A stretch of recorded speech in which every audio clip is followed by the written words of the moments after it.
పాలీడాక్టిలీ అనేది ఒక వ్యక్తి చేతుల్లో లేదా కాళ్లపై సాధారణంగా 5 వేళ్లకు బదులు 6 లేదా కొన్నిసార్లు అంతకంటే ఎక్కువ వేళ్లు ఉండే పరిస్థితి.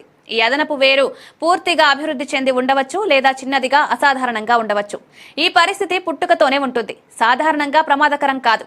ఇది వ్యాధి కాదు. పిండం అభివృద్ధి సమయంలో వేళ్లు లేదా బొటన వేళ్ల సంఖ్య సాధారణం కంటే ఎక్కువగా ఏర్పడినప్పుడు ఈ పరిస్థితి ఏర్పడుతుంది.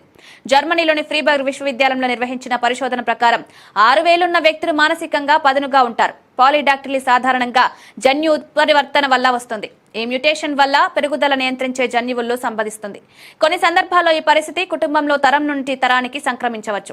ముఖ్యంగా GLI3 జన్యువులోని ఉత్పరివర్తనలు పాలీడాక్టిలీకి ప్రధాన కారణమని భావిస్తున్నారు. ఈ జన్యువు శరీరంలోని వివిధ భాగాల అభివృద్ధిని నియంత్రిస్తుంది.